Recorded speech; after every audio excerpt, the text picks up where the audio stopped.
Amis passants, amis lecteurs, je te donne bien le bonjour. Alors, aujourd'hui, je vais vous parler d'un livre un peu spécial. Donc la vidéo sera sans doute moins drôle que d'habitude. C'est Antoine Léris, Vous n'aurez pas ma haine.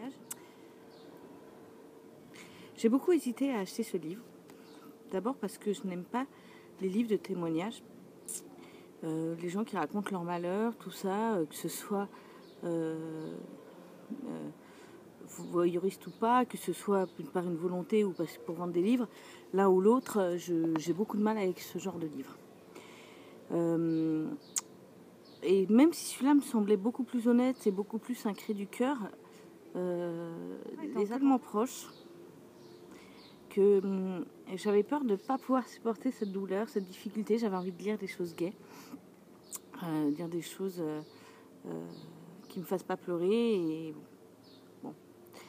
Et puis je suis une mère, et puis j'ai une famille, et puis j'ai un amoureux, et puis les attentats m'ont touchée particulièrement parce que j'ai eu de la chance, j'ai eu un proche qui aurait pu être touché par les attentats et qui ne l'a pas été. Donc tout ça faisant, j'avais pas très envie de le lire. Je l'ai entendu samedi soir chez Laurent Ruquier dans On n'est pas couché. Et j'aimais beaucoup sa façon de voir les choses, de voir cet attentat, le fait que sa femme aurait pu être tuée autrement, le fait qu'il ne voulait pas être en haine contre ces gens, que lui, il avait besoin de vivre son malheur. Et donc, je l'ai acheté. Et je l'ai lu en 2 heures. Hein. Ça se lit en 2 heures, ça se lit très vite. C'est un peu comme des lettres, en fait, hein, à lui-même, à son fils, à sa femme. Donc, voilà, je raconte l'histoire pour ceux qui ne seraient pas au courant. Antoine Léris est journaliste. Il était le mari d'une des victimes du Bataclan, qui s'appelait Hélène. Et ils ont ensemble un petit garçon, Melville, qui au moment des attentats avait 17 mois. Et il raconte dans ce livre, il écrit pendant 10 jours, tous les jours, ce qui lui arrive et comment il vit le début de ce deuil. Et le choc, comment il l'annonce à son fils, comment il va voir sa femme au crématorium, bon. Et comment il la reconnaît, comment il a... J'ai adoré, vraiment. Enfin, si on peut dire qu'on a adoré un livre pareil, j'ai adoré. Pour plusieurs raisons. D'abord parce que Antoine Léris, malgré son chagrin, malgré sa douleur, il dit quelque chose que je trouve formidable et très juste. C'est que quand on est touché par un malheur comme ça, que la mort est causée par quelqu'un d'autre, ou le malheur de quelqu'un est causé par quelqu'un d'autre, et ben, en vouloir à l'autre et vouloir le tuer, ce n'est que tromper son malheur. Ce n'est que tromper sa tristesse.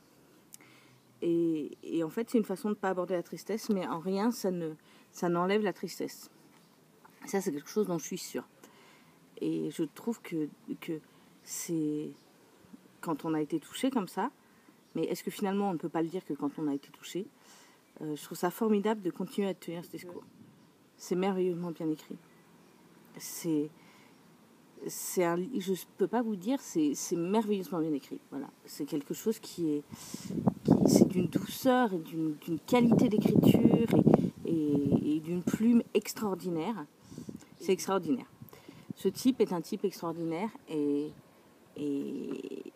je pense que rien que pour ça, il faut courir lire ce livre, acheter ce livre.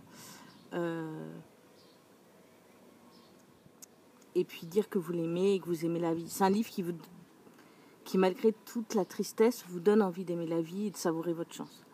Voilà. La semaine prochaine, on se retrouve vraiment pour un polar.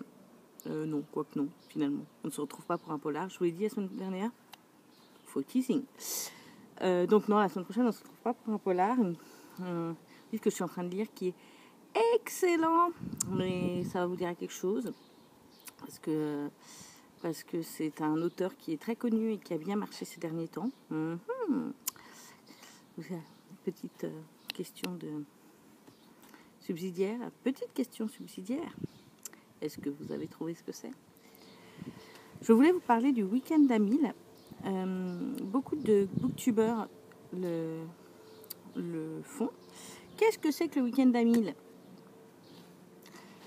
Je crois que le week-end d'Amil mériterait bien une petite minute de Mogwai. La petite minute explicative de Mogwai. Le week-end d'Amil a été organisé par la booktubeuse Lily Bookin. Elle est suivie par d'autres grosses booktubeuses qui proposent de lire 1000 pages en un week-end entre ce soir 19h et dimanche minuit. Vous en sentirez-vous capable? On se retrouve la semaine prochaine. À bientôt!